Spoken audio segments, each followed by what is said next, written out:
नमस्कार दोस्तों, स्वागत है आपका आज के न्यूज़पेपर एनालिसिस में, जिसमें हम लोग द हिंदू और द इंडियन एक्सप्रेस को कवर करेंगे।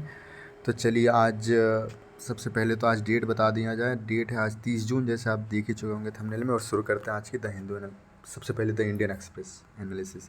तो देखिए, सबसे पहला जो इसमें खबर आ रही है, उन्होंने इन्वेस्टिगेशन किया है कि डिजिटल स्कैम कैसे हो रहा है। तो ये हमें पता ही है, मतलब इतना तो पता ही है, इतना आता नहीं है। तो उसके बारे में इन्होंने ये किया, और इस पे क्या ही फ़ायदा, अभी उतना नहीं है।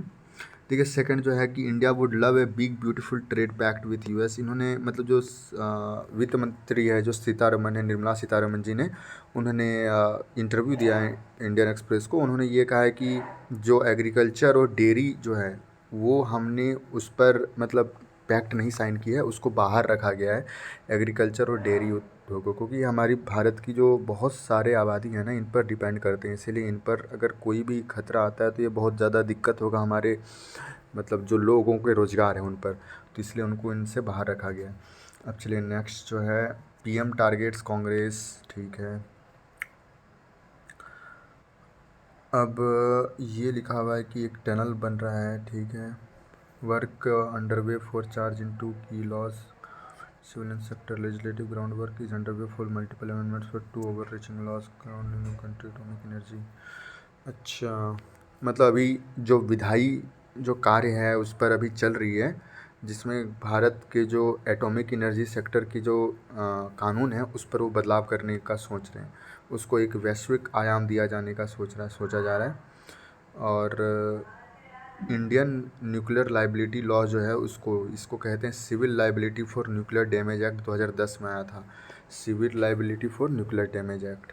तो इसको अभी किया जा रहा है, मतलब इस पर अमेंडमेंट किया जाएगा। देखिए, जब अमेंडमेंट होगा तभी देखा जाएगा, है ना। अभी तो बात ही चल रही है। मानसून दिल्ली में आ गया, और कुछ यहाँ इसमें कुछ नहीं है। चलिए अब आगे चलते हैं। इम्प्रॉपर पार्किंग, ठीक है, इसमें भी नहीं है, कुछ नहीं है, कुछ नहीं है। चलिए आगे बढ़ते हैं। कुछ नहीं है इसमें भी। जो इंडियन टूरिस्ट हैं वो 23% मतलब नेपाल के टूरिस्ट होते हैं इंडियन। तो चलिए बहुत एक मतलब बात लगी कि सबसे बड़ा एफडीआई का सोर्स भी इंडिया से ही जाता है नेपाल का, और सबसे ज़्यादा टूरिस्ट जो है उसका परसेंटेज भी इंडिया से ही जाता है। तो चलिए अब आगे बढ़ते हैं।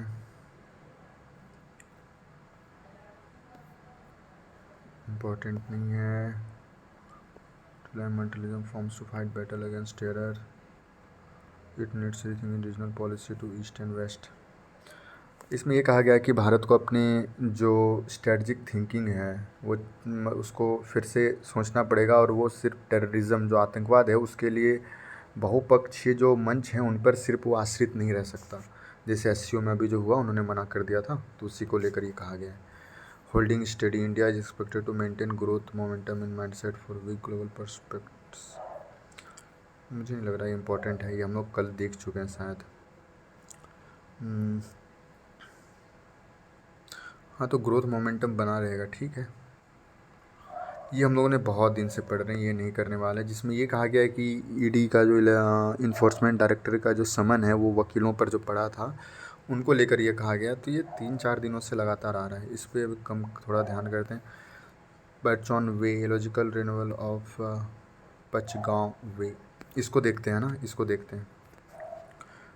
Tales of two nationalisms, constitutional nationalism aims to correct Hindutva nationalism six revolution can to meet. ये इम्पोर्टेंट नहीं है मुझे लग रहा है। अब आगे चलते हैं। Marching it to own rhythm, strategic autonomy gives India space to manoeuvre and amid global uncertainty. आगे, needed a clear trade strategy, China certainty to the global production system is really can not waste away. इसको देखेंगे, है ना, इसको देखते हैं।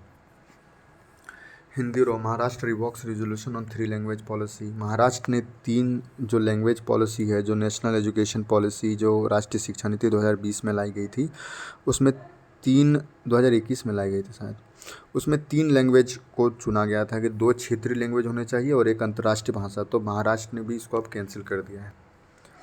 अब चलिए आगे बढ़ते हैं। बहुत ज़्यादा विरोध हो रहा था ना, इसी कारण से।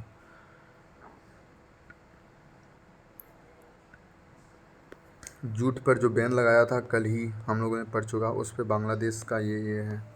India move to place ports restriction of movement of Bangladeshi goods through April, May and June have followed remarked by Dhaka chief advisor Yunus, who while visiting Beijing in March sought extension to the Chinese economy, said Northeast India was landlocked and Bangladesh was the only guardian of the ocean for or the region। ये कुछ bug के आ गए थे वहाँ पर, तो इसी को लेकर कुछ इसमें दिया गया है। और उन्होंने भारत के उत्तर पूर्वी राज्यों को लैंडलॉक कहा था और बोल रहा था बांग्लादेश ही ओनली गार्डन है, मतलब गार्जियन है यहाँ का सी का। अब चलिए डिजिटल स्कैम के बारे में। ठीक है, झारखंड में ठीक है वहाँ पे ये हुआ, रूट में चढ़ के बचाए जान। Over 2000 tourist visit mount pass bordering China after June 10 opening. चलिए अच्छी बात है। मुझे लगता है देखिए, अगर सीमाओं पर अगर ज़्यादा टूरिज़्म होगा तो इससे ये होगा कि एक तरीके से हम नज़र भी बने रहते हैं ना। चाइनीज़ आर्मी अगर आ रही है तो हमारा एक CCTV, एक सोचते हैं ना, एक रक्षा भी होता है अगर टूरिज़्म ज़्यादा बढ़ाएंगे तो ये भी एक है। South west monsoon covers India in June 10th time in 65 years. चलो आगे बढ़ते हैं, ये इम्पोर्टेंट नहीं। इसमें भी नहीं है, इसमें भी नहीं है, इसमें भी नहीं है। Innovation should be addressed। Russia launch biggest aerial attack since beginning of war says Ukraine. तो यूक्रेन ने भी किया, उन्होंने भी किया। अब चलिए आगे देखते हैं। Tourist tackling into Afghanistan as Taliban government looks eager to welcome them. आगे देखते हैं, इसको अभी देखेंगे ना, इसको अभी देखते हैं थोड़ी देर में ही। तो चलिए इसके बाद एडिटोरियल सब जो है ना उनको दिखा जाए। तो चलिए अब हम लोग स्टार्ट करते हैं द इंडियन एक्सप्रेस के एडिटोरियल्स को। तो सबसे पहला एडिटोरियल्स जो आया है उसमें needed a clear trade strategy. तो इसमें ये कहा गया है, सबसे पहला जो इस पर है कि पिछले 11 वर्षों में सरकार ने आर्थिक विकास, निवेश और उपभोग को बढ़ावा देने की कई कोशिशें की है। 2014-15 से 2024-25 तक भारत की औसत विकास दर केवल 6.2% ही रही। भारत की तीसरे कार्यकाल में भारत ने वैश्विक व्यापार समझौतों में भागीदारी बढ़ाने पर ध्यान केंद्रित किया है, जिससे वैश्विक आपूर्ति श्रृंखला में भारत की भागीदारी बढ़ सके। अब भारत की व्यापार नीति की उलझनें क्या क्या है इसमें ये बताया गया, तो थोड़ा सा उसको देखा जाए। तो सबसे पहला है कि RCEP जो regional comprehensive and economic partnership है एशिया में, मतलब खासकर जो चाइना ये सब मिलकर बनाए थे। CPTPP comprehensive and progressive agreement for trans pacific partnership जैसे समझौतों में भारत की भागीदारी नहीं है, मतलब उस पर संदेह है। भारत ने 2019 में RCEP से हटने का निर्णय लिया, जबकि चीन की RCEP में व्यापार भागीदार 2022-23 में 59.3 बिलियन थी, जो 2024-25 में बढ़कर 99.2 बिलियन हो सकती है। जो नेक्स्ट है भारत की व्यापार साझेदारी की स्थिति। भारत ने यूके और EU के साथ व्यापार समझौतों पर बातचीत तेज की है, लेकिन कई मुद्दे अभी भी सुलझे नहीं हैं। चीन के साथ व्यापार घाटा बढ़ता गया है, यह भारत की रणनीतिक दुविधा को दर्शाता है। UPSC के लिए इसमें कुछ तथ्य दिए गए, जैसे भारत को चीन से 2023-24 में व्यापार घाटा लगभग 100 बिलियन था। RCEP में शामिल ना होना भारत को क्षेत्रीय व्यापार साझेदारियों से अलग थलग करता है। चीन वैश्विक उत्पादन तंत्र का केंद्र है, इससे नज़रअंदाज नहीं किया जा सकता, ये कहा है उन्होंने। अब देखिए एप्पल का उन्होंने उदाहरण दिया कि एप्पल ने 2023 में बताया कि उसके उत्पादों के निर्माण में 78% सप्लाई चीन, जापान और कोरिया और भारत में है। 2023 में एप्पल के 156 सप्लायर में चीन में 42 थे, भारत में केवल 14 सप्लायर्स ही थे, तभी चीन में सबसे ज़्यादा 42 थे। 2 साल में भारत में 20 सप्लायर्स हो गए हैं, लेकिन चीन की तुलना में यह बहुत ही कम है। अब जो नेक्स्ट हम लोग देखते हैं, भारत में अवसर की खिड़की बता रहे हैं इन्होंने कुछ। प्रोडक्शन लिंक्स इंसेंटिव जो PLI स्कीम है, इसके योजना से एप्पल जैसी कंपनियां भारत में निवेश कर रही है, लेकिन भारत को वैश्विक उत्पादन मूल्य श्रृंखला ग्लोबल वैल्यू चेन में और अधिक गहराई से प्रवेश करना होगा। भारत को स्थिर टैक्स नीति, लॉजिस्टिक सुधार और कानूनी स्थिरता की जरूरत है ताकि विदेश कंपनियां भारत में उत्पादन स्थानांतरित कर सके। एप्पल जैसे उदाहरण दिखाते हैं कि भारत के पास क्षमताएं हैं, लेकिन उसे रणनीतिक स्पष्टता चाहिए। अब इसमें कुछ बता रहे हैं उन्होंने, तथ्य उन्होंने दिया है। तो उस पर देखा जाए कि एप्पल की आपूर्ति श्रृंखला का लगभग 60% हिस्सा पूर्वी और दक्षिण पूर्वी एशिया में केंद्रित है। 60%। भारत को अपनी प्रोडक्शन डाइवर्सिटी और वैल्यू एडिशन बढ़ानी होगी। भारत को ग्लोबल सप्लाई चेन में जगह चाहिए, तो उन्हें विनिर्माण संबंधी रणनीति स्पष्ट करनी होगी। इसके बाद है कि चीन की निर्भरता का यथार्थ। यूएस और यूरोपीय देशों ने चीन से उत्पादन हटाने की कोशिशें की है, लेकिन सफलता सीमित रही। चीन की उन्नत लॉजिस्टिक्स, सप्लाई बेस और लागत प्रभावी उत्पादन के कारण कंपनियां आसानी से हट नहीं पाती वहाँ से। अब भारत की ज़रूरतें जो है, व्यापार नीति को सिर्फ टैरिफ और संरक्षणवाद के इर्द गिर्द सीमित नहीं किया जाना चाहिए। भारत को क्या चाहिए? उच्च गुणवत्ता वाली इंफ्रास्ट्रक्चर, स्पष्ट नियामक ढांचा, उद्योग के लिए भरोसेमंद नीति माहौल। भारत को चीन आधारित आपूर्ति तंत्र का विकल्प बनाने को तैयार रहना चाहिए। भारत को चाहिए कि स्थानीय उत्पाद को वैश्विक लिंक से जोड़ने के लिए नीति बनाए, जिससे व्यापार घाटा भी घटे और रोजगार भी बढ़े। अब जो नेक्स्ट इसमें आ रही है कि ease of doing business, logistic index, PLI scheme और एफटीए स्ट्रेटजी की उत्तर लेखन में इसमें जोड़ सकते हैं, यही बताया है। अच्छा, इसमें उदाहरण भी दिया है कि भारत को स्पष्ट व्यापार रणनीति की ज़रूरत है, जिससे निवेशकों का विश्वास बढ़े और वह वैश्विक आपूर्ति श्रृंखला में एक अनिवार्य हिस्सा बन सके।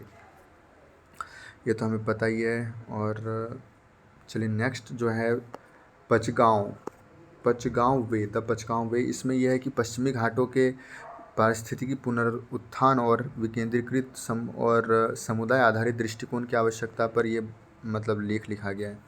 तो जिसमें यह कहा गया कि लेख की मूल थीम सबसे पहला यह कि national mission for a green India के तहत पश्चिमी घाटों को हरित करने की योजना चलाई गई है। क्या है? National mission for a green India. तो इसमें फॉरेस्ट सर्वे ऑफ इंडिया के आंकड़ों और फॉरेस्ट डिपार्टमेंट द्वारा क्रियान्वित की जा रही है। लेखक के अनुसार ये आंकड़े अधूरे और पक्षपाती हैं, वन क्षेत्रों का वास्तविक स्थिति को छिपाया जाता है।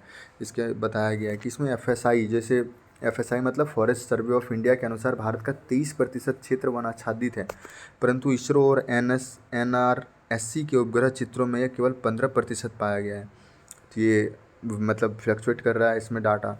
यह अंतर दर्शाता है कि सरकारी आंकड़े असल ज़मीनी की स्थिति को नहीं दर्शाते। अब जो नेक्स्ट हम लोग चलते हैं एफडी की संरचना, नीतियाँ और एफडी का रवैया। एफडी मतलब फॉरेस्ट डिपार्टमेंट। तो देखिए, फॉरेस्ट डिपार्टमेंट का रवैया विज्ञान विरोधी, प्रकृति विरोधी और जन विरोधी बताया गया इसमें। उन्होंने ये कहा कि 1975 में बांस की अत्यधिक कटाई से परेशान बुनकरों की शिकायत के बाद उन्होंने अध्ययन किया कि कैसे कागज़ उद्योग के लाभ के लिए किया जा रहा है, जिससे ग्रामीणों की आजीविका पर असर पड़ा। पश्चिमी घाट यूनेस्को विश्व धरोहर स्थल है, जैव विविधता की दृष्टि से अति संवेदनशील स्थल। अच्छा, फॉरेस्ट सर्वे ऑफ इंडिया बनाम उपग्रह आंकड़े या नीति निर्माण में डाटा विश्वसनीयता को महत्व इसमें दिया जाना चाहिए। इसरो और एनआरएससी की भूमिका। 1972 में सतीश धवन के नेतृत्व में इसरो ने उपग्रह आधारित भूमि आंकड़े का उपयोग शुरू किया। 1972-75 में लैंडसैट उपग्रह चित्रों से ज्ञात हुआ कि केवल 25% क्षेत्र ही वन क्षेत्र है, जबकि ये फॉरेस्ट डिपार्टमेंट 23% का दावा करते हैं। सरकार की क्या प्रतिक्रिया रही? जो फॉरेस्ट डिपार्टमेंट ने एनआरएससी की रिपोर्ट को अस्वीकार कर दिया और एफएसआई को एकमात्र अधिकारी घोषित कर दिया। एफएसआई के आंकड़े जिला स्तर पर संकेंद्रित होते हैं, जिससे समग्र स्थिति का पता नहीं चलता। अब देखते हैं, जो बांस वनों का क्षरण है। वायनाड, केरल जैसे क्षेत्रों में बांस समाप्त होने पर यूकेलिप्टस और विदेशी प्रजातियों को लगाया गया, जो मिट्टी और पारिस्थितिकी के लिए हानिकारक है। इससे वनों में कीटनाशकों का अत्यधिक उपयोग और स्थानीय वनों की अनदेखी की गई है। क्या मैंने बोला वो फिर से है ना, ये इम्पोर्टेंट है। केरल, वायनाड जैसे क्षेत्रों में बांस तो समाप्त हो गए, लेकिन यूकेलिप्टस और विदेशी प्रजातियों को लगाया गया, जो मिट्टी और वहाँ के पारिस्थितिकी तंत्रों के लिए भी हानिकारक है। इससे वनों में कीटनाशकों का अत्यधिक उपयोग किया गया और स्थानीय ज्ञान की जो है वहाँ की अनदेखी की गई। वन विभाग की गणनाएं राजनीतिक और औद्योगिक हितों से प्रभावित होती है। वन संरक्षण का कार्य केवल सरकारी एजेंसियों तक सीमित नहीं रह सकता। वन विभागों का दृष्टिकोण प्रकृति विरोधी और लोगों से अलग थलग है, जिससे हरियाली नहीं आएगी। अच्छा, पचगांव का उदाहरण इन्होंने दिया है। महाराष्ट्र के चंद्रपुर जिले में फॉरेस्ट राइट एक्ट 2006 के तहत पचगांव की ग्राम सभा को 1000 हेक्टेयर वन भूमि का अधिकार मिला। अब इसमें क्या बोला, वहाँ के आदिवासियों और ग्रामीणों ने मिलकर वन संरक्षण और स्थानीय आजीविका की दिशा में अनुकरणीय कार्य किया। वन संसाधनों का सामुदायिक नियंत्रण, जैविक खेती, मधु उत्पादन, बांस उत्पादन जैसे आजीविका स्रोत विकसित किए। रासायनिक कीटनाशकों का बहिष्कार किया और प्राकृतिक प्रजातियों का पुनर्स्थापन पर बल दिया। केवल फॉरेस्ट डिपार्टमेंट द्वारा नियंत्रित न होकर ग्राम सभाओं को भी अधिक भूमिका दी जानी चाहिए गणना में। विज्ञान और पारंपरिक ज्ञान प्लस जन सहभागिता से सफल पारिस्थितिकी पुनरुत्थान संभव है। फॉरेस्ट राइट एक्ट 2006 से पेसा एक्ट का क्रियान्वयन जमीनी स्तर पर जरूरी है। वन संरक्षण में प्रौद्योगिकी और स्थानीय समुदायों को जोड़ना चाहिए। हमें ऐसी नीतियों की ज़रूरत है जो विज्ञान संगत और प्रकृति केंद्रित और जनहितकारी हो। अब देखिए, इसमें यही निष्कर्ष निकाला है कि हमें कैसा कैसा होना चाहिए, पर्यावरण प्रशासन और नीति इन सब में यूज किया जा सकता है। अब चाइना फर्टिलाइज़र सप्लाई स्क्वीज, अब इसमें देखते हैं, है ना। चीन ने हाल के वर्षों में फॉरेस्ट आधारित उर्वरकों जैसे डीएमपी एमओपी के निर्यात पर प्रतिबंध या सीमा लगाई है। इसका असर भारत के खाद्य आयातक देशों पर पड़ा है, भारत जैसे लोग देशों पर। अच्छा, डीएपी जो है, डाई अमोनियम फॉस्फेट की भूमिका क्या होती है? भारत में डीएपी की खपत बहुत अधिक है क्योंकि उच्च फास्फोरस वाली खाद है जो धान, गेहूँ, कपास जैसी फसलों के लिए जरूरी होता है। किसान इसे तुरंत असर वाली खाद मानते हैं, डीएपी, डाई अमोनियम फॉस्फेट। अब देखिए, चीन की भूमिका इसमें क्या बताया गया, तो चीन जो बताया गया इसमें, चीन दुनिया का सबसे बड़ा डीएपी उत्पादक और निर्यातक रहा है। चीन दुनिया का सबसे बड़ा डीएपी उत्पादक और निर्यातक। 2022-23 में चीन ने भारत को 24.94 लाख टन डीएपी निर्यात किया, जो भारत की डीएपी खपत का एक बड़ा हिस्सा था। 2023 से चीन में डीएपी के निर्यात को सीमित करना शुरू किया, जिससे अंतर्राष्ट्रीय बाजार में इसकी कीमतें बढ़ गई और आपूर्ति प्रभावित हुई। भारत सालाना लगभग 90 लाख टन डीएपी की खपत करता है, जिसमें 50% आयात। डीएपी की सबसे ज़्यादा आपूर्ति चीन, सऊदी अरब, मोरक्को, जॉर्डन से होती है ना। ये थोड़ा सा ध्यान रखने वाली बात है। अब देखिए, भारत की रणनीतिक प्रतिक्रिया और वैकल्पिक उपाय। डीएपी की कीमतों में बदलाव। लेख के ग्राफ के अनुसार इसमें बताया गया है कि मई 2024 में डीएपी की कीमत इतना थी और जो 2024 में बढ़कर 720 हो गई, मतलब बहुत ज़्यादा बढ़ोतरी हुई। ये वैश्विक फॉस्फेट संकट को दर्शाती है, उन्होंने ये कहा। वैश्विक देशों से आयात, वैकल्पिक देशों से आयात भारत ने सऊदी अरब, रूस, मोरक्को और जॉर्डन से आपूर्ति बढ़ाई है। सऊदी अरब से डीएपी आयात 23.44 लाख टन तक पहुंच गया है, तो मतलब ये बढ़ा रहे हैं वैकल्पिक देशों से। अच्छा, वैकल्पिक उर्वरकों का भी प्रयोग किया जा रहा है, जैसे एसएसपी, सिंगल सुपर फॉस्फेट और एनपीके मिश्रित उर्वरकों की बिक्री को बढ़ावा दिया गया। इससे डीएपी निर्भरता में कुछ हद तक कमी आई है। घरेलू उत्पादन में वृद्धि की गई। भारत सरकार ने डीएपी उत्पादन में आत्मनिर्भरता योजनाएं, पीएलआई, नवीन संयंत्रों में निवेश। किसानों को डीएपी की जगह एसएसपी मतलब सिंगल सुपर फॉस्फेट का प्रयोग शुरू करने का विकल्प दिया गया, जो सस्ता भी और घरेलू विकल्प है। माइक्रो न्यूट्रिएंट्स और फर्टिगेशन तकनीकों का भी की ओर झुकाव इसमें बढ़ा गया है।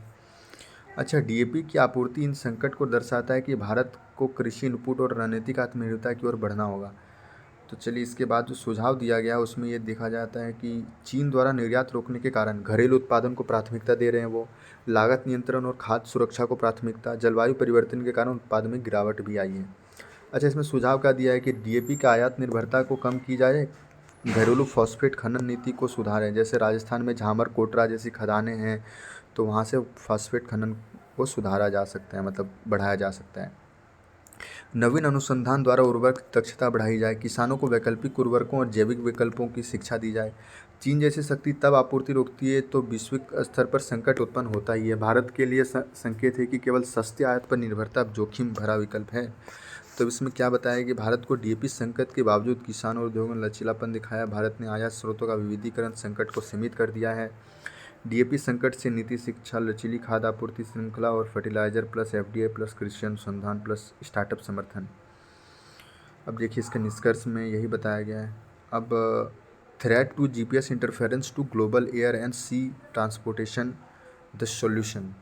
इसमें अब देखते हैं थोड़ा, है ना। जीपीएस जो ग्लोबल पोजिशनिंग सिस्टम है, अमेरिका की जो ये है नेविगेशन प्रणाली, उस पर सैन्य और नागरिक दोनों क्षेत्रों में भारी निर्भरता है। हाल के महीनों में हवाई जहाज़ और जहाज़ों के नेविगेशन में जीपीएस सिग्नल बाधित होने की घटनाएं बढ़ी है। इन घटनाओं से यात्रा सुरक्षा, आर्थिक गतिविधियों और भू राजनीतिक तनावों पर प्रभाव पड़ा है। जीपीएस सिग्नल में रुकावट के प्रकार क्या क्या होते हैं? एक होता है जैमिंग, या रेडियो तरंग होती है जो जीपीएस सिग्नल को डुबा देता है, मतलब जैम कर देता है। स्पूफिंग, इससे डिवाइस को गलत लोकेशन मिलता है। प्रमुख उदाहरण इसमें दिया गया कि पूर्वी भूमध्य सागर, काला सागर और बाल्टिक क्षेत्रों में ऐसी घटनाएं बड़ी संख्या में देखी गई है। 2023-24 में मध्य पूर्व के हवाई क्षेत्रों में भी यात्रा में भटकाव आया है और इससे सिस्टम विफलता की कई रिपोर्टें इसमें सामने आई हैं। अच्छा, इसमें देखिए जैसे जीपीएस का प्रयोग नागरिक विमान, जहाजरानी, सैन्य संचालन, आपदा प्रबंधन, कृषि, लॉजिस्टिक में होता है। नाटो, आईसीओ जैसी संस्थाओं निगरानी कर रही है। अच्छा, इससे हस्तक्षेप के संभावित कारण और परिणाम। हस्तक्षेप करने वाले संभावित स्रोत क्या हैं? रूस और ईरान पर जीपीएस स्पूफिंग और जैमिंग का आरोप है, विशेष रूप से यूक्रेन युद्ध के संदर्भ में। कुछ देशों के अनुसार ये इलेक्ट्रॉनिक युद्ध का हिस्सा है। विमान और पोत गलत दिशा में चले जाते हैं, जिससे सुरक्षा जोखिम उत्पन्न होता है। एयर ट्रैफिक कंट्रोल सिस्टम और ऑटो पायलट तकनीक प्रभावित होते हैं। जहाज गलत बंदरगाह पर पहुंच जाते हैं, जिससे ट्रेड और लॉजिस्टिक की भारी प्रभाव पड़ता है। आपात सेवाओं जैसे एम्बुलेंस, सेना, पुलिस, नेवी की सटीक लोकेशन पर निर्भरता होनी चाहिए। साइबर सुरक्षा के लिए नई चुनौती उभरती है। जीपीएस हस्तक्षेप केवल तकनीकी चुनौती नहीं बल्कि आधुनिक युद्ध का एक नया आयाम भी है। देखिए इसमें क्या क्या इसमें उपाय बताएं हैं। रेजिलियंस नेविगेशन सिस्टम, सिर्फ जीपीएस पर निर्भरता ना रखकर वैकल्पिक सिग्नलिंग सिस्टम पर भी हमें देखना होगा। जैसे भारत का नाविक है, गैलीलियो है उसका, यूरोपियन यूनियन का, तो उन पे हमें देखना होगा। एंटी जैमिंग उपकरणों का भी विकास करना होगा, सैन्य और नागरिक दोनों के लिए, है ना। और जीपीएस साइबर निगरानी और कूटनीतिक प्रयास करना होगा। जीपीएस हस्तक्षेप करने वाले देशों के खिलाफ अंतर्राष्ट्रीय कार्रवाई करनी होगी। अच्छा, भारत के लिए इसमें क्या सबक है? भारत को खुद का नेविगेशन सिस्टम नाविक है, मतलब भारत के पास। सरकार को चाहिए कि नाविक को व्यापक नागरिक उपयोग में लाया जाए। भारतीय नौसेना, वायुसेना और बीएसएफ को अधिकृत करें कि वो नाविक पर शिफ्ट करें। अंतर्राष्ट्रीय समुद्री और हवाई निकायों में सक्रिय भूमिका इसमें निभाएं इस पर। अब देखिए जैसे जीपीएस सुरक्षा नीति की आवश्यकता है। इसमें जीपीएस आधारित उपकरणों का सैन्यीकरण और स्वदेशीकरण हमें चाहिए, और उपग्रह आधारित निगरानी, GS3 GS2 इस सब में ये जरूरी है ना। अब इसमें ये बताया गया फिर से, है ना, जैसे ये बताया कि ये जीपीएस हमारी आधुनिक परिवहन और सुरक्षा संरचना जीपीएस पर निर्भर है, और कैसे प्रणाली राजनीतिक और सैन्य टकरावट का नया मोर्चा बनती जा रही है। भारत जैसे देशों के लिए आवश्यक है वो नाविक और साइबर रक्षा तंत्रों को मजबूत करें और बहुस्तरीय तकनीकी रणनीति अपनाएं। अब चलिए हम लोग नेक्स्ट खबर की ओर चलते हैं। ये इंपॉर्टेंट नहीं है, या उसका मैंने गलत टाइपिंग कर दिया था। अब देखिए नया जो है, how the decision by the US supreme court to grant Trump immunity could reshape American presidency. इस पर हम लोग चलते हैं। जो नया खबर निकल इसमें एडिटोरियल है। 1 जुलाई 2024 को यूएस सुप्रीम कोर्ट ने कहा कि पूर्व राष्ट्रपति डोनाल्ड ट्रंप के कुछ कृत्यों के लिए प्रतिरक्षा प्राप्त है, विशेषकर वे कार्य जो आधिकारिक राष्ट्रपति कार्य हैं के अंतर्गत आते हैं। यह निर्णय 6-3 के बहुमत से लिया गया, जिसमें कंजर्वेटिव जजों ने समर्थन और लिबरल जजों ने विरोध किया। यह मामला ट्रंप के 2020 चुनाव में हारने के बाद सत्ता में रहने की कोशिश से जुड़ा है। उन पर अमेरिकी कैपिटल हिल हमले को भड़काने, न्याय में बाधा डालने और चुनाव अधिकारियों को प्रभावित करने के आरोप हैं। अब इसमें देखिए प्रतिरक्षा के सवाल क्या हैं। प्रश्न क्या वहाँ पे उठा था, ये था कि क्या पूर्व राष्ट्रपति को उनके कार्यालय के दौरान किए गए कार्यों के लिए आपराधिक रूप से उत्तरदायी ठहराया जा सकता है। उन्होंने इस पे ये कहा गया। अब देखिए कोर्ट का तर्क क्या है। राष्ट्रपति को कुछ कोर कॉन्स्टिट्यूशनल फंक्शन के लिए पूर्ण प्रतिरक्षा प्राप्त है, जैसे न्याय विभाग को निर्देश देना, विदेश नीति निर्णय लेना, लेकिन व्यक्तिगत और राजनीतिक गतिविधियों जैसे निजी अभियान योजना प्रतिरक्षा के अंतर्गत नहीं आएगी। लिबरल जजों का क्या विरोध है इसमें? जैसे एक ने कहा है कि अब राष्ट्रपति जो चाहे कर सकता है, अपने रणनीतिक प्रतिद्वंदी को मार सकता है, सत्ता में बने रहने के लिए चुनाव रद्द कर सकता है और कह सकता है ये मेरा अधिकार कार्य था। सही बात है, ये ऐसे तो है नहीं डेमोक्रेसी। अच्छा, ट्रंप का प्रभाव क्या है? यह निर्णय ट्रंप के विरुद्ध चल रहे 4 आपराधिक मामलों को विलंबित कर सकता है। विशेष रूप से 2024 के चुनावों से पहले ट्रंप की स्थिति मजबूत होती है। आलोचकों का कहना है कि यह निर्णय राष्ट्रपति के ऊपर कानूनी नियंत्रण कमजोर करता है, और ये जो है ना एक साम्राज्यवादी राष्ट्रपति की ओर संकेत करता है इससे, क्योंकि इस पर जुडिशरी का भी दबाव नहीं है, न्यायपालिका कुछ नहीं कर पा रही है इसी वजह से। भारत में भी राष्ट्रपति को कार्यों के लिए आपराधिक कार्रवाई से प्रतिरक्षा है, लेकिन यह पूर्ण नहीं है। यह केस लोकतंत्र और कार्यपालिका और न्यायपालिका के संतुलन पर विचार करने का अवसर देता है। अच्छा, इसमें अब खतरा क्या क्या बोल रहे हैं, इस पर प्रभाव क्या पड़ेगा। जैसे निरंकुश नेतृत्व एक प्रेरणा बन सकता है। यदि अमेरिका जैसे देशों में राष्ट्रपति को न्याय से ऊपर रखा जाए तो अन्य लोकतंत्रों में भी राजनीतिक दुरुपयोग की संभावना बढ़ेगी। न्यायपालिका की भूमिका पर भी सवाल उठाई जा रही है। जैसे इसमें कहा गया कि सुप्रीम कोर्ट की यह भूमिका न्यायपालिका की स्वतंत्रता के विरुद्ध मानी जा रही है। कंजर्वेटिव बनाम लिबरल न्यायाधीशों के विभाजन ने न्यायपालिका की निष्पक्षता पर भी सवाल खड़े किए हैं। अच्छा, मतलब कंजर्वेटिव और लिबरल न्यायाधीश, मतलब वहाँ पे जो न्यायाधीश होते हैं ना, वो थोड़े से कोई मानसिक रूढ़िवादिता थोड़े होते हैं, जो चाहते हैं कि हम लोग कंजर्वेटिव रहें, और कोई नई सोच वाले होते हैं लिबरल। तो उन दोनों के बीच झड़प चलती है और उसी को ये बताया उन्होंने। भारत में राष्ट्रपति और राज्यपाल को आपराधिक कार्यों के लिए पूर्ण प्रतिरक्षा नहीं दी जाती है। यह केस बताता है कि संविधान में शक्तियों का संतुलन कितना आवश्यक है। कार्यपालिका को उत्तरदायी बनाना, न्यायपालिका को स्वतंत्रता और विधायिका की भूमिका स्पष्ट रखना। एग्जीक्यूटिव अकाउंटेबिलिटी के लिए सुदृढ़ प्रणाली, लोकपाल जैसी संस्थाओं को अधिक स्वायत्ता, न्यायालयों में राजनीतिक नियुक्ति से बचाव। अच्छा, उसमें उदाहरण क्या दिया है, जब न्यायपालिका कार्यपालिका की शक्तियों पर अंकुश लगाने में विफल होती है तो लोकतंत्र की आत्मा कमजोर होती है। यह निर्णय सिर्फ अमेरिका तक ही सीमित नहीं बल्कि विश्व लोकतंत्रों के लिए एक चेतावनी है। किस प्रकार संवैधानिक शक्ति का सीमांकन अत्यावश्यक है ताकि सत्ता का दुरुपयोग रोका जा सके। भारत के लिए अवसर है कि वो अपनी संवैधानिक संस्थाओं की मजबूती और स्वतंत्रता की रक्षा में सजग रहें। अब देखिए, एक लास्ट जो आर्टिकल था वो मैं दिखा रहा हूँ आपको। जैसे हाँ, frozen secrets how ice can preserve history and climate close. तो इसमें यह है कि पृथ्वी के ध्रुवीय क्षेत्रों जैसे अटलांटिक और आर्कटिक में उच्च पर्वतीय क्षेत्रों, हिमालय और आल्प्स आदि में जमी बर्फ हजारों वर्षों का जलवायु इतिहास संरक्षित करती है। ये बर्फ़ें परतें वार्षिक रूप से जमती और पेड़ों के छाल में रिंग्स बनते हैं, जैसे उस तरह से जमती है ये। हवा के बुलबुले, इनमें उस समय के वायवीय गैसों का रासायनिक संयोजन सुरक्षित होता है। रूख, राख और धूल, कहाँ चला गया, एक सेकंड। हाँ, धूल, राख और परागकण ये बताते हैं कि उस समय कौन सी घटनाएं घटित हुई थी। सूक्ष्मजीव और डीएनए का अंश भी वहाँ पे पाया जाता है, जिससे हमें पता लगाने की मदद मिलती है। सबसे पुरानी आइस कोर जो अंटार्कटिका से प्राप्त की है, जो 8 लाख साल पुरानी है। विज्ञान की एक नई शाखा है जो पैलियो पैलियो क्लाइमेटोलॉजी कहा जाता है इसमें, है ना। अब देखिए हम लोग नेक्स्ट इस पे 2 नंबर पे इस पे लिखा हुआ है कि आइस कोर परियोजनाएं और विज्ञान। बर्फ़ की गहराइयों से खोदी गई लंबी बेलनाकार छड़ों को आइस कोर कहा जाता है। इन्हें -20 डिग्री टेम्परेचर से कम तापमान में विशेष प्रयोगशालाओं में संरक्षित और विश्लेषित किया जाता है। अच्छा, इसमें परियोजनाएं भी चल रही है कुछ। European project for ice Koring in Antarctica, इसमें बर्फ़ को खोद कर इसमें डेटा निकाला जाता है। आइस मेमोरी प्रोजेक्ट अंटार्कटिका में विशेष भंडारण को संरक्षित कर रहे हैं ताकि भविष्य की पीढ़ियां इसका अध्ययन कर सकें। भारत की इसमें क्या भूमिका है। भारत का हिमालयी क्षेत्र एक थर्ड पोल के रूप में जाना जाता है। Wadia institute of Himalayan geology, ISRO और national centre for polar and oceanic research जैसे संस्थान हिमनदों की निगरानी कार्य कर रहे हैं। परंतु भारत में आइस कोर संग्रहण की तकनीक आधारभूत संरचना अभी भी सीमित है। हर बर्फ की परत में एक कहानी है जो हमें न केवल अतीत बल्कि भविष्य को समझने में भी मदद करती है। अच्छा, जरूरी क्यों है संरक्षण। ग्लोबल वार्मिंग के कारण कई ग्लेशियर तेजी से पिघल रहे हैं। ऐतिहासिक डेटा को अस्थायी नुकसान भी हो रहा है इससे, है ना। अगर ये बर्फ संरक्षित नहीं की गई तो भविष्य में की पीढ़ियां वायुमंडलीय परिवर्तन को मूल कारणों को नहीं समझ पाएगी। इसमें जोखिम क्या है। जल संकट, 2 अरब लोगों को जल आपूर्ति होती है ग्लेशियरों से। वैज्ञानिक क्षति भी होती है। बहुमूल्य आइस कोर के नमूने का हमेशा के लिए खो जाना।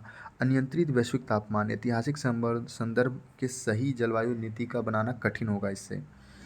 देखिए, भारत को चाहिए हिमालयन आइस कोर रिपोजिटरी स्थापित करें। ISRO, IMD, ministry of environment and forest, DST मिलकर नेशनल ग्लाइसोलॉजी मिशन शुरू किया जाए। ग्लेशियरोलॉजी मिशन, ओके। ग्लेशियरों की रक्षा और राष्ट्रीय जल नीति का हिस्सा बनाएं ग्लेशियरों को, यही है। और ग्लेशियरों की बर्फ़ की परतें केवल जल स्रोत नहीं बल्कि पृथ्वियों की स्मृति कोशिकाएं हैं। उन्हें संरक्षित करना विज्ञान, नीति और अस्तित्व तीनों के लिए उत्तरदायित्व है। भारत के लिए आवश्यक है कि वो हिमनद विज्ञान की नीतिगत प्राथमिकता दें और फ्रोजन सीक्रेट्स को हमेशा के लिए खोने से रोकें। अब चलिए हम लोग चलते हैं द हिंदू की ओर। सबसे पहले द हिंदू आज का स्टार्ट करते हैं। इसमें तो ऐड है। फिर ahead of census, state asked to lock changes in boundaries before December 31। अच्छा, इसमें क्या बोला। Director general of India has inform the state that the first phase of the population census 2027 will tentatively begin 26 and preparation have been made accordingly. ठीक है, उन्होंने यही कहा है कि अब जो स्टार्ट होगा उसमें जो चेंजेस हैं वो 31 दिसंबर तक हो जानी चाहिए, उन्होंने ऐसा ही कुछ कहा है। महाराष्ट्र जो है वो 3 लैंग्वेज पॉलिसी को समाप्त कर दिया है, ये पता है हमें, इसमें कुछ नहीं है। मानसून, वाटर बॉडी, लोडाइन डिस्प्यूट। अच्छा, वेटलैंड्स जो है दिल्ली में वो मतलब ख़त्म होते जा रहे हैं, एक तरीके से उनका ह्रास हो रहा है, तो वही बताया उन्होंने। और जुम्बा जो क्लासेस हैं, डांसिंग क्लासेस, वो कहाँ, केरला में, ये याद रखना है ना। इसके बाद रथ यात्रा में 3 लोगों की मृत्यु हुई, 50 लोग घायल हुए। और देखिए नेक्स्ट जो है language of unity, uniformity should not be confused with national unity for in language policy. 2020 में आया था नेशनल एजुकेशन पॉलिसी, जो मैंने बोला था 2020 का था। वाइट्स ऑन ग्रीन्स, मेंडल नाइट्स जो बेस्ट चांस, तो ठीक है, ये तो इम्पोर्टेंट नहीं है। अब देखिए इसमें है year later colonial law, laws of new criminal code, revisit digital search power under IT bill 2025। तो ये हम लोग देखते हैं ना, इसको देखते हैं दोनों को। The forced sterilization in emergency, ये इतना इम्पोर्टेंट नहीं लग रहा मुझे। चलिए अब आगे बढ़ते हैं। Why ECI delisting political parties, ये देखेंगे। एक्सियोम 4 मिशन देखेंगे। How will new US visa rules affect online privacy and security, ये देखेंगे। Manipur delegation to meet home ministry official today, ठीक है। Airlines are not reporting misconduct of passengers said aviation watchdog. Congress flays proposal to revive mining operations in Sariska tiger reserve. Sariska tiger reserve कहाँ है, राजस्थान में। तो कांग्रेस ने भी ये मतलब अटैक किया है सेंटर पर और राजस्थान गवर्नमेंट पे कि उन्होंने सरिका टाइगर रिजर्व पर माइनिंग ऑपरेशन शुरू करने का आदेश दे दिया है। अब चलिए आगे देखते हैं।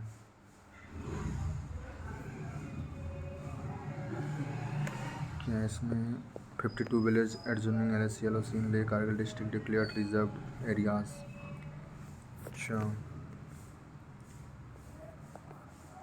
52 villages across the line of actual control and line of control have been declared reserved by the administration of the Union Territory of Ladakh to enable residents of these identified areas to get reservation benefit in recruitment and other sectors, a notification issued on Sunday।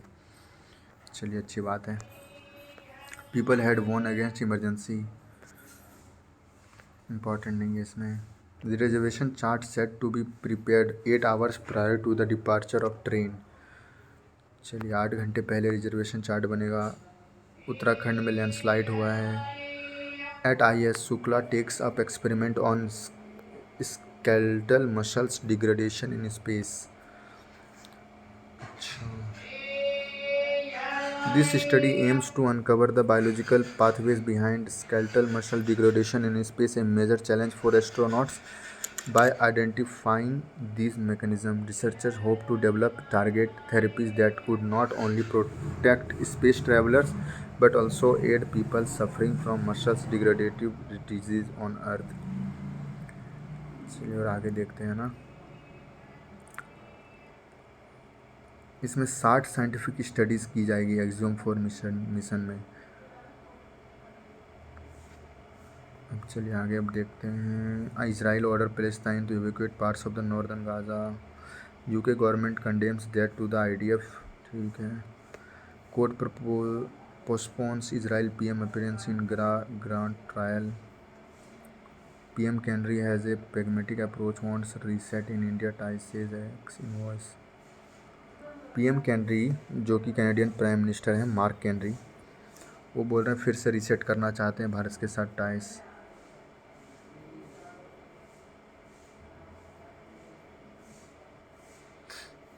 इसमें कुछ important लगा नहीं, ये देख लेंगे ना। चलिए अब हम लोग इसके एडिटोरियल्स की ओर बढ़ते हैं। तो चलिए शुरू करते हैं अब द हिंदू की एडिटोरियल। सबसे पहले तो एक नया जो सबसे पहला वाला जो आ रहा है उसमें नया आपराधिक कानून 1 वर्ष बाद समीक्षा। तो इसमें देखिए सबसे पहले जो बताया गया है कि नए आपराधिक कानूनों का क्रियान्वयन। भारत सरकार ने 1 जुलाई 2023 से 3 ब्रिटिशकालीन आपराधिक कानूनों को निरस्त कर दिया। और ये देखिए यहाँ पर भारतीय दंड संहिता की जगह भारतीय न्याय संहिता, दंड प्रक्रिया संहिता मतलब CRPC की जगह पर भारतीय नागरिक सुरक्षा संहिता, और भारतीय साक्ष्य अधिनियम 1872 की जगह भारतीय साक्ष्य अधिनियम। यह न्याय प्रणाली में पारदर्शिता, जवाबदेही और डिजिटल साक्ष्य के बेहतर उपयोग को सुनिश्चित करने हेतु लाया गया था। अब देखिए इसमें पुलिस स्तर पर बदलाव और CCTNS और ICJS का रोल क्या है इसमें। FIR अब ज़्यादातर crime and criminal tracking network और सिस्टम के माध्यम से दर्ज हो रही है, ये याद रखिएगा, हाँ बहुत इंपॉर्टेंट है। CCTNS crime and criminal tracking network and systems, FIR वहाँ से दर्ज हो रही है। प्रणाली inter operable criminal justice system का हिस्सा है, जो पुलिस को FSLs अभियोजन, जेलों और न्यायालयों से जोड़ती है। FSL का क्या इन्होंने तो बताया नहीं इसका। चलिए अब आगे देखते हैं। 0 FIR को CCTNS के जरिए राज्य के भीतर संबंधित पुलिस स्टेशन को भेजा जाता है। गृह मंत्रालय, राष्ट्रीय सूचना विज्ञान केंद्र की सक्रिय भागीदारी उल्लेखनीय रही है इसमें। ई साक्ष्य ऐप, जांच प्रणाली में क्रांतिकारी बदलाव आया गया है। ई साक्ष्य ऐप एक मोबाइल एप्लीकेशन है जो रियल टाइम फोटो, वीडियो और साक्ष्य रिकॉर्ड करता है, साथ ही जियो कोऑर्डिनेट्स और टाइम स्टैम्प के साथ। यह BNSS की 6 प्रमुख धाराओं के अंतर्गत उपयोगी है। 105 में तलाशी और जब्ती की ऑडियो वीडियो रिकॉर्डिंग, और ठीक है इसमें कुछ है, ठीक है। जांच अधिकारियों को अब सेल्फी लेना अनिवार्य है, जो अनाधिकृत प्रतिनिधि जांच की प्रवृत्तियों को रोकने में सहायक है। तकनीकी सुधार और फॉरेंसिक सहयोग, PSL वैज्ञानिक की अपराध स्थल पर उपस्थिति अब अनिवार्य कर दी गई है। फॉरेंसिक कुछ होगा, फॉरेंसिक लैब है ना। पुलिस डॉग स्क्वाड का उपयोग भी बढ़ा है। छत्तीसपुर के रायपुर में CFSL और NFSU की स्थापना प्रस्तावित है। फॉरेंसिक आधार मजबूत करने की दिशा में बड़ा कदम यह है, लेकिन इसमें कुछ बाधाएं भी हैं। कोर्ट से सीधा डेटा एक्सेस ना होना। ई शिक्षा के रिकॉर्ड के साक्ष्य जो हैं नेशनल गवर्नमेंट क्लाउड में संग्रहित है, लेकिन कोर्ट सीधे ICJS से उन्हें एक्सेस नहीं कर पा रही है, इसलिए IO को अभी भी पेन ड्राइव से साक्ष्य प्रस्तुत करने पड़ते हैं। इस साक्ष्य ऐप सीधे एंड्रॉयड 10 और 1 GB स्टोरेज वाले डिवाइस में चलता है। अच्छा, कई iOS को अपने निजी मोबाइल का उपयोग करना पड़ रहा है। कुछ थानों में केवल एक टैबलेट मिला है, जो अपर्याप्त है। साक्ष्य रिकॉर्डिंग की सीमाएं, ऑफलाइन मोड में अधिकतम 5 साक्ष्य ID बना सकते हैं। नेटवर्क मिलने पर डेटा अपलोड करना होता है। गलत रिकॉर्डिंग को हटाने का विकल्प केवल अनलिंक्ड FIR में है। अपराधियों की अनिच्छा, कुछ आरोपी इलेक्ट्रॉनिक्स रिकॉर्डिंग के दौरान सहयोग नहीं करते, जैसे कि हथियार या मादक पदार्थों की बरामदी के समय। साइबर फोरेंसिक की कमी, साइबर क्राइम मामलों में विशेषज्ञ गवाही आवश्यक है, लेकिन कई राजकीय लैब अभी भी IT अधिनियम के तहत अधिसूचित नहीं है। अच्छा, इसमें अन्य विधिक प्रावधान और समस्याएं भी हैं, जैसे धारा 530 जो है BNSS का, उसमें वीडियो कॉन्फ्रेंस के माध्यम से साक्ष्य और गवाहों की अनुमति दी गई है। अभी व्यापक रूप से अपनाया नहीं गया है इसे, मतलब वीडियो कॉन्फ्रेंस के माध्यम से गवाहों की गवाही की अनुमति।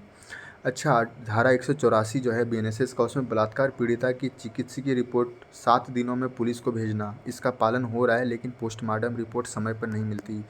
अच्छा, MDLPR मेडलैप सिस्टम NIC हरियाणा द्वारा विकसित छत्तीसगढ़ में परीक्षणाधीन, जल्द रिपोर्ट में सहायक होगा। अब देखिए आपराधिक मामलों में अस्पष्टता भी है इसमें। धारा 303(1) जो है 5,000 की कम चोरी को गैर संज्ञेय अपराध माना जा रहा है, इसमें अस्पष्टता है। धारा 112 BNS, जुआ जैसे छोटे संगठित अपराध दर्ज हो रहे हैं, परिभाषा अभी भी स्पष्ट नहीं। सुझाव और निष्कर्ष क्या गया है इसमें, iOS से फीडबैक आवश्यक है। सभी राज्यों और केंद्र शासित प्रदेशों में कार्यान्वयन हो चुका है, अतः फीडबैक से व्यवहारिक समस्याएं हल की जा सकती है। तकनीकी और फॉरेंसिक ढांचों में भी निवेश चाहिए, जिसमें थानों में एक्स्ट्रा टैबलेट चाहिए। मोबाइल FSL यूनिट भी उपलब्ध होना चाहिए।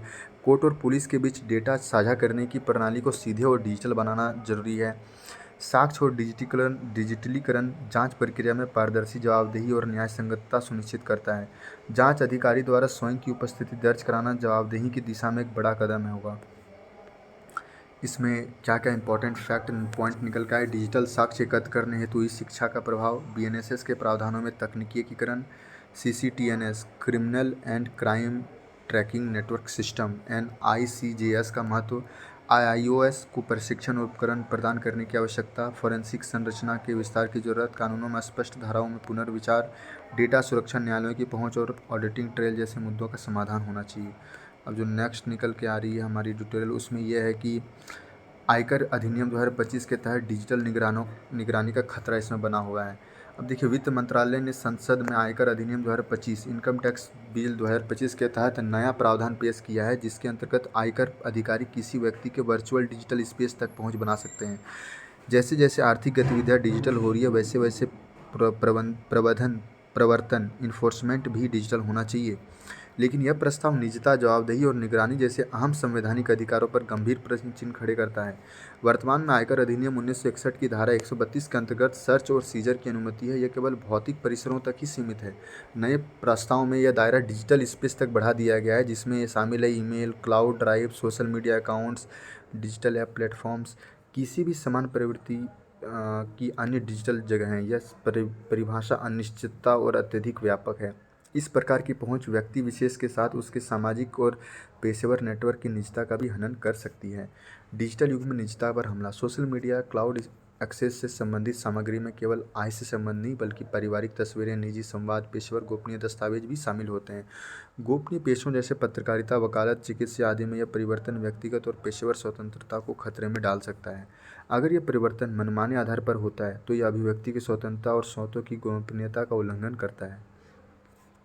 इसमें क्या है, न्यायिक चिंताएं क्या क्या है। 2023 में सुप्रीम कोर्ट की अस्थायी गाइडलाइंस आया था, तो इसमें डिजिटल उपकरणों की जब्ती के मामले में केंद्र सरकार की प्रोटोकॉल बनाने को कहा गया था। रीजन टू बिलीव की व्याख्या, भारतीय न्यायपालिका में इस सिद्धांत के अनुसार केवल संदेह नहीं, ठोस साक्ष्य होना अनिवार्य है। छानबीन को गंभीर निजता उल्लंघन के रूप में माना गया, जिसे सख्ती से लागू किया जाना चाहिए। अच्छा, संविधान की भावना यह है कि राज्य की शक्ति को व्यक्तिगत अधिकारों की कीमत पर नहीं बढ़ाया जा सकता। अब चलिए आगे बढ़ते हैं। वैश्विक तुलना इसमें किया गया है कि कनाडा में जो है charter of right and freedoms की धारा 8 में अकारण छानबीन से सुरक्षा की गारंटी है। इसमें पूरी स्वीकृति तटस्थ न्यायिक अधिकारी द्वारा अनुमोदन, यथोचित एवं संभावित आधार होना चाहिए। संयुक्त राज्य अमेरिका में tax payer bill of rights, आयकर जांच अत्यधिक दखलंदाजी करने वाली नहीं होनी चाहिए। रेले एंड कैलिफोर्निया का निर्णय है, डिजिटल डेटा तक पहुंच से पहले वारंट आवश्यक होना चाहिए। भारत की प्रस्तावित बदलाव में समस्याएं क्या है, बिना वारंट और न्यायिक निगरानी के व्यापक छूट दी गई है। कोई स्पष्ट सीमा नहीं है कि कौन सा डिजिटल डेटा से जांच से संबंधित है, कौन नहीं। वित्तीय और गैर वित्तीय जानकारी के बीच कोई अंतर नहीं बताया गया है। प्रस्तावना में रीजन टू बिलीव भी उजागर नहीं करने की अनुमति देता है। गोपनीयता और पारदर्शिता के सिद्धांतों का यह उल्लंघन है। जवाबदेही रहित निगरानी, सुशासन नहीं बल्कि सत्ता का अतिक्रमण हो रहा है इससे। अच्छा, संवैधानिक परीक्षण, अनुपातिकता। न्यायमूर्ति पुट्टुस्वामी बनाम भारत संघ में सुप्रीम कोर्ट ने कहा था कि राज्य द्वारा नागरिक की निजता में हस्तक्षेप तभी तक वैध है जब वह वैध उद्देश्यों की पूर्ति करता हो, आवश्यकता के अनुरूप सिद्धांतों की पूर्ति करता हो और कम से कम दखलंदाजी वाला उपाय हो। वर्तमान प्रस्ताव इसी परीक्षण पर असफल होता प्रतीत होता है। अब देखिए, हम लोग फिर से एक बार रिवाइज कर लेते हैं। प्रस्ताव क्या है, आयकर अधिकारियों की डिजिटल स्पेस तक की पहुंच को अनुमति। चिंताएं क्या है, निजता का उल्लंघन, पारदर्शिता की कमी, न्यायिक निगरानी का अभाव हो रहा है इस पर। अच्छा, इसमें कनाडा और अमेरिका के वारंट आधारित प्रणाली पर भी हम लोगों ने बात की, और इसमें सुप्रीम कोर्ट के निर्णय और दिशा निर्देश को भी हमने देखा, और व्यक्तिगत और पेशेवर स्वतंत्रता पर इसमें खतरा, ये नैतिक प्रश्न उठाया गया है। इसमें समाधान है ये कि सीमित, न्यायिक रूप से अधिकृत होना चाहिए और पारदर्शी डिजिटल परिवर्तन प्रणाली अपनाया जाना चाहिए। निजता केवल व्यक्तिगत अधिकार नहीं बल्कि लोकतंत्र की आत्मा है। निगरानी को अनुपातिकता, वैधता और पारदर्शिता की कसौटी पर खरा उतरना चाहिए, ना कि मनमाने शासन की मिसाल बनना चाहिए। जवाबदेही के बिना निगरानी नागरिक व अधिकारों की हत्या है। इसमें निष्कर्ष देखिए, डिजिटल युग में परिवर्तन की आवश्यकता से इनकार नहीं किया जा सकता, किंतु उसे संवैधानिक और विधिक मानकों से जोड़े रखना आवश्यक है। प्रस्तावित प्रावधान को समीक्षा समिति द्वारा संकीर्ण परिभाषा में सीमित करना चाहिए। इसके साथ ही न्यायिक वारंट, कारण का प्रकटीकरण और अपीलीय प्रतिवाद की प्रणाली स्थापित की जानी चाहिए। अब चलिए नेक्स्ट हम लोग चलते हैं। इसमें है कि इलेक्शन कमीशन ऑफ इंडिया द्वारा अपंजीकृत राजनीतिक दलों की समीक्षा और सूची से विलोपन की प्रक्रिया। इसमें देखिए, भारत निर्वाचन आयोग ने हाल में ही 335 रजिस्टर्ड अप्रत्याशित राजनीतिक दलों को डीलिस्ट करने की प्रक्रिया शुरू की है। यह दल पिछले 6 वर्षों में कोई चुनाव नहीं लड़े, इसके दफ्तरों का कोई पता नहीं चला है। यह कदम राजनीतिक दलों द्वारा आयकर छूट और चुनावी सुविधा के दुरुपयोग को रोकने की दिशा में एक महत्वपूर्ण पहल है। अच्छा, RUPPS ये रजिस्टर्ड अनरिकॉग्नाइज्ड पॉलिटिकल पार्टीज होते क्या हैं? संविधान के अनुच्छेद 19(1)(c) नागरिकों को संघ बनाने का मूल अधिकार प्रदान करता है। Representation of the people act 1951 की धारा 29(a) के तहत राजनीतिक दल को 33 दिनों के भीतर ECI के साथ पंजीकरण करना होगा। अच्छा, पार्टी के संविधान में भारत के संविधान, समाजवाद, धर्मनिरपेक्षता, लोकतंत्र और अखंडता के प्रति निष्ठा का उल्लेख अनिवार्य है। आंतरिक लोकतंत्र जैसे पदाधिकारियों के नियमित चुनाव का प्रावधान जरूरी है। अच्छा, इसमें यह है कि पंजीकरण के बाद जो लाभ मिलते हैं, आयकर अधिनियम की धारा 13 के तहत दान पर कर छूट मिलती है। आम चुनाव में एक समान चुनाव चिन्ह मिलता है। प्रचार के लिए 20 स्टार प्रचारकों की अनुमति मिलती है। इसमें 20,000 से अधिक के दानकर्ताओं की जानकारी ESI को देना अनिवार्य है। 2,000 से अधिक का दान केवल चेक या बैंक ट्रांसफ़र से ही स्वीकार किए जा सकते हैं। अब चलिए, इसमें समस्याएं क्या आ रही है। पत्र पार्टियों की बाढ़। मई 2025 तक भारत में 2800 से अधिक RUPPS पंजीकृत हैं। 2024 आम चुनाव में केवल 750 ने हिस्सा लिया, बाकी ने मीडिया में लेटर पैड पार्टीज कहा जाने लगा। RUPPS की मौजूदा समस्याएं क्या? चुनाव में भाग नहीं लेते, आंतरिक चुनाव नहीं होता, वार्षिक विवरण दाखिल नहीं करते और कार्यालयों का कोई ठिकाना भी नहीं है। ECI की सीमाएं और अदालती स्थिति। RP एक्ट 1951 में ECI को स्पष्ट भारतीय निर्वाचन आयोग को स्पष्ट अधिकार नहीं दिए गए हैं कि वह किसी राजनीतिक दल को डी रजिस्टर कर सके। Indian national Congress versus institute of social welfare में सुप्रीम कोर्ट ने का निर्णय है कि ECI केवल तभी किसी दल को पंजीकृत रद्द कर सकता है जब पंजीकरण धोखे से प्राप्त किया गया हो, पार्टी ने संविधान के प्रति निष्ठा त्याग दी हो, पार्टी को गैर कानूनी घोषित कर दिया गया हो। तो इसीलिए ECI सिर्फ डीलिस्ट कर सकता है, पंजीकरण रद्द नहीं कर सकता। अच्छा, इसमें अधिसूचना भी ये जारी किया है कि 251 दलों को डीलिस्ट किया जाएगा। 217 दल निष्क्रिय घोषित किए गए क्योंकि उन्होंने 2014 के बाद पदाधिकारियों की सूची अपडेट नहीं की, ECI को नोटिस का जवाब नहीं दिया। निष्क्रिय रूप को चुनाव में समान चिन्ह का लाभ नहीं दिया जाता और आयकर छूट भी समाप्त होता है इसमें। अच्छा, इसमें क्या किया जा रहा है? 335 नए रूट्स को डीलिस्ट करने की प्रक्रिया शुरू। 2019 के बाद कोई चुनाव नहीं लड़ा, कोई फिजिकल उपस्थिति नहीं मिली। संबंधित राज्यों में मुख्य निर्वाचन अधिकारियों को शो कॉज नोटिस भेजने का निर्णय दिया गया है इसमें। यह कदम वित्तीय धोखाधड़ी और फर्जी राजनीतिक गतिविधियों पर रोक लगाने में सहायक होगा। अच्छा, इसमें देखिए कुछ इंपॉर्टेंट आया है ना। तो लॉ कमीशन की सिफारिश भी आई है, जो दल 10 साल तक कोई चुनाव ना लड़े तो उनका डी रजिस्ट्रेशन किया जा सके। 250वीं रिपोर्ट लॉ कमीशन की 170वीं और 255वीं रिपोर्ट में कहा गया है, राजनीतिक दलों में आंतरिक लोकतंत्र सुनिश्चित करने हेतु RP एक्ट में संशोधन हो। ECI की 2016 की चुनाव की सिफारिशें भी इसमें देखा जा सकता है ना। इसमें सबसे पहला है कि ECI को RP एक्ट में ECI को संशोधन कर डी रजिस्ट्रेशन का अधिकार देने की मांग की गई थी। राजनीतिक दलों में लोकतंत्र केवल संविधान तक सीमित नहीं होना चाहिए, उसे व्यवहारिक रूप में भी लागू किया जाना चाहिए। अच्छा, इसमें जो हमने सब देखा उसको समराइज़ किया जाए कि ESI द्वारा 345 RUPPS को डिलिस्ट करने की प्रक्रिया शुरू की गई है। अच्छा, इसमें समस्याएं क्या है कि गैर सक्रिय राजनीतिक दलों की संख्या में वृद्धि, कर छूट का दुरुपयोग भी इसमें किया जा रहा है। इसमें ECI को RP एक्ट के तहत डी रजिस्ट्रेशन का अधिकार नहीं दिया गया है, तो इसीलिए उन्होंने डीलिस्टिंग करना शुरू किया है। शोकॉज नोटिस, चुनाव चिन्ह और कर छूट की सुविधा हटाना, ये कुछ कार्रवाई की गई है निर्वाचन आयोग के द्वारा। RP एक्ट में संशोधन, लॉ कमीशन की अनुशंसा लागू करना और आंतरिक लोकतंत्र सुनिश्चित करना, इसकी कुछ सिफारिशें हैं। लोकतंत्र केवल चुनाव से नहीं चलता, बल्कि राजनीतिक दलों के भीतर भी लोकतंत्र की आवश्यकता होती है। पत्र पैड पार्टियां भारतीय चुनावी प्रणालियों में पारदर्शिता के लिए खतरा है। निर्वाचन आयोग को ऐसी शक्ति मिलनी चाहिए जिससे वह निष्क्रिय और फर्जी राजनीतिक दलों पर प्रभावी कार्रवाई कर सके। राजनीतिक दलों की संख्या में वृद्धि लोकतंत्र की स्वास्थ्यता दर्शा सकती है, लेकिन बिना सक्रियता और जवाबदेही के दल लोकतंत्र के लिए खतरा है। ESI की कार्रवाई समयबद्ध, आवश्यक और स्वागत योग्य है। RP एक्ट में आवश्यक संशोधन कर ECI को डीरजिस्ट्रेशन का वैधानिक अधिकार और आंतरिक लोकतंत्र का नियमन सुनिश्चित करना चाहिए। अब देखिए हम लोग नेक्स्ट खबर की ओर चलते हैं, जिसमें ग्रुप कैप्टन जो है शुभांशु शुक्ला की पहली अंतरिक्ष उड़ान और एक्जियोम 4 मिशन की तकनीकी विश्लेषण पर हम लोग देखेंगे। तो इसमें सबसे पहले है कि 25 जून 2025 को फाल्कन एन रॉकेट से Axiom 4 mission group captain Shubhanshu Shukla की पहली अंतरिक्ष उड़ान पूरी की। ड्रैगन 28 घंटे, ठीक है।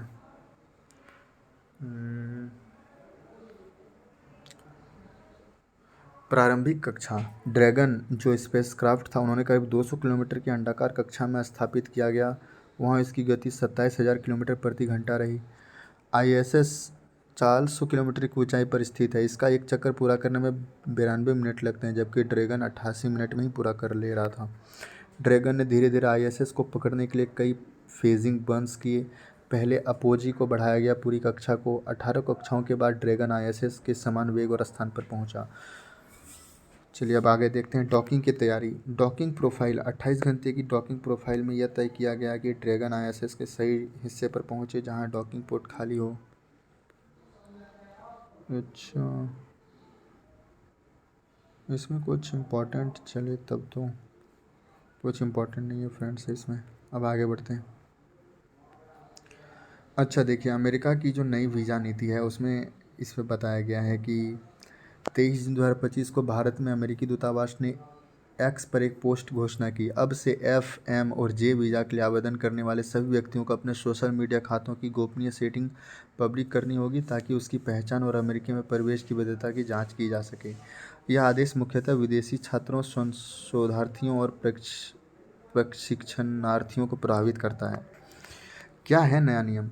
अब वीज़ा आवेदकों को अपने पिछले 5 वर्षों में उपयोग किए गए सोशल मीडिया अकाउंट्स को सूचीबद्ध करना होगा, पब्लिक सार्वजनिक करनी होगी। जिन प्लेटफॉर्म को खोलना होगा उनमें शामिल है Reddit, Instagram, X, Facebook, LinkedIn, YouTube, Tumblr, Threads, बस्कले और चीनी प्लेटफॉर्म निजी वेबसाइट।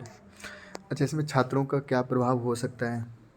इन छात्रों के व्यक्तिगत विचार, टिप्पणियाँ, लाइक किए गए कंटेंट, टैग की गई तस्वीरें, यहाँ तक कि पुरानी पोस्ट भी जांच के दायरे में आ सकती है। अमेरिका में प्रो फिलिस्तीन प्रदर्शन, इमिग्रेशन एंड कस्टम इन्फोर्समेंट विरोधी आंदोलनों के बाद ये चिंता बढ़ी है कि छात्र राजनीतिक विचार ना रखें जो अमेरिकी नीतियों के विरुद्ध हो।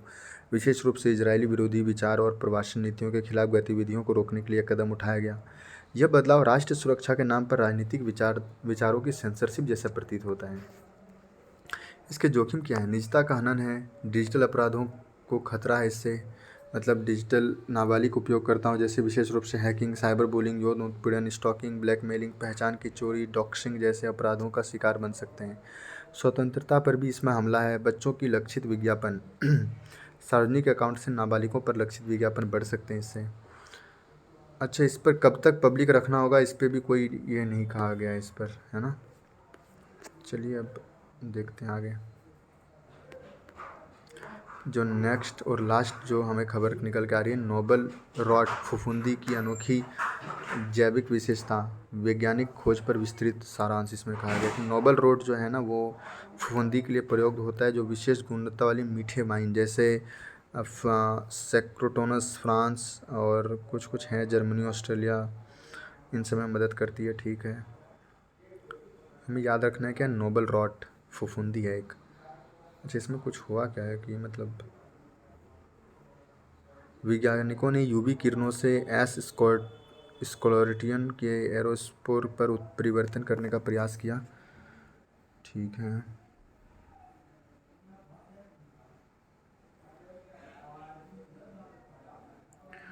इसमें कुछ इम्पोर्टेंट लगा नहीं मुझे।